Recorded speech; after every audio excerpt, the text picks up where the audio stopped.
I know. Cancellations and no-shows are absolutely killing your business. Let's talk about it and see if we can't find out what's going on. Well, first, let's start with the fallout and what is happening because of all these cancellations and no-shows. The impact of cancellations and no-shows is really pretty extreme. I mean, of course, there's the lost revenue. You know, you're a dentist, you're sitting around, your last two patients have canceled or no-showed, and your afternoon block is falling apart. There's empty chair time, and you're still paying the bills on everybody that's there. You mean you might as well just put a "sorry, we're closed" sign out on the door and be done. Then there's the operational inefficiency when cancellations happen. You've got rooms that are set up that need to be broken down. Maybe even you took out instruments that are going to go back into a pack and be re-sterilized, and that costs time and money. And all of a sudden, you know, your well-planned schedule has turned into an impromptu game of, you know, how can I fill this time? And then that's when you end up doing crossword puzzles in your office. Patient access and satisfaction is hampered and takes a hit because other patients that might have wanted to get in at that time couldn't get in because there was someone scheduled, and now that person has canceled and you missed the opportunity to see that other person. So high cancellation rates just hurt your office, they hurt your other patients, and slots are held up or fall through the cracks in the last minute. Frustration becomes a big part of it. You know, your team is just really not very motivated. It's impossible, you know, to kind of get into a groove. It also takes a hit to your reputation. Nobody wants to work in an office where things are inconsistent and the schedule is always falling apart. You know, it's just not fun. The doctor's not happy, and when the doctor's not happy, typically, you know, the rest of the team isn't very happy either. So let's take a look real quickly at the role of verification process and how that plays a part in reducing the cancellations and no-shows. It's absolutely critical, this verification process, and it's critical because it is the first line of defense really for minimizing the cancellations and no-shows. If someone on your team responds to the statement, you know, a patient calls and says, "Oh, I just can't make it today," and your team responds with this cheery, "No problem, when would you like to reschedule?" That's a problem, okay? That's not the right answer for a patient who calls and says, "I can't make it today." So verification goes beyond confirming appointments and insurance details. So let's take a look at a really good verification process real quickly. So first of all, confirming appointment and intentions. You know, a good verification, a good person who verifies knows how to get a firm commitment from the patient. If the patient sounds iffy, then the verifying person should politely say, you know, just so we're clear, we have set aside this time specifically for you. The doctor has reserved this time for you. So it's very important that we know if you're coming. How does that sound? You know, a little bit of gentle accountability works wonders here with patients. So identifying the patient's needs and expectations is something the verifier should ensure that the patient understands why they're coming and what they're expected to do.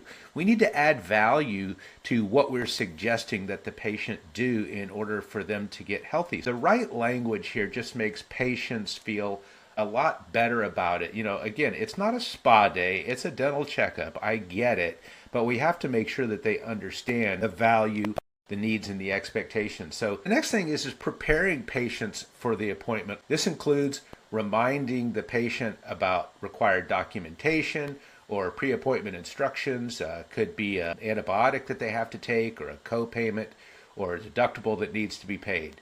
How many cancellations could be avoided if the patients only knew that they needed to take their pre-medication or avoid eating beforehand or something like that? Preparation is really important. Assessing the likelihood of attendance. You know, this is a little bit of a subjective thing. This is where the really skilled verifier can tell if a patient is really serious or not about keeping their appointment. And if it sounds like it's not going to be a 100% commitment, you know, that should be a red flag to the person that's doing the verification. They need to know when to push for a solid answer and know when to suggest that it might be time to reschedule. You know, something's just giving that person that their spidey senses are up, that we may have that dreaded no-show. So the ideal verifier, it's quality that counts. You know, putting the right person in charge of verification can absolutely transform the office. So the qualities of a person who is a good person to verify appointments is someone that has a high attention to detail. They need to be a little bit of a Sherlock Holmes in the office. They should catch these inconsistencies and these signs where the patient has appointment doubt before it turns into the no-show. They need to have top-notch communication and language skills. It can't sound like a robot. They can't sound like a call center, even if they are. Patients are very quick to pick up on this, and they will dodge appointments. So a person needs to have a friendly, engaging tone of voice that will build trust and connect with patients. They need to have empathy and patience with your patients. Sometimes patients are very nervous about the dental work, and the verifier needs to understand this and have the empathy to walk that patient through the situation to make sure that someone's not going to cancel simply because they're scared or nervous about coming to the office. They need to be a proactive problem solver. If you've got a patient who sounds unsure, a proactive verifier will offer solutions. Are you feeling a bit nervous? Are you feeling a bit anxious? We can make sure you're fully comfortable. Again, just making sure that you're solving these problems. If it's a bit of a timing problem, maybe you can adjust the timing. So consistency and reliability is also very important. This is key. Patients expect regular follow-ups and reminders that aren't nagging them, but they're genuinely helpful. So consistent communication before the appointments can turn, "Oh, I totally forgot," into "I'm ready to go." Now, here's one that you're not going to like, but if you want to stop your cancellations and no-shows and virtually send them to zero, here's how to do it. Get your doctors to verify their new patient appointments and get your hygienists to do as much verification as they can do when they have downtime. Why is this such a magic pill? Well, let me just role play this for you.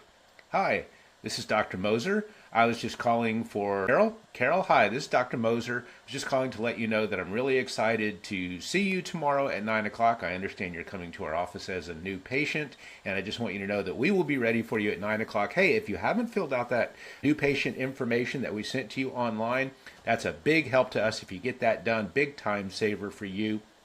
Do it at your leisure. And again, I just want you to know that I'm really excited to see you tomorrow at 9 o'clock. If you have any questions, don't hesitate to call us. Now, if you got that call from a doctor, do you think that might increase the chance that you're going to keep that appointment?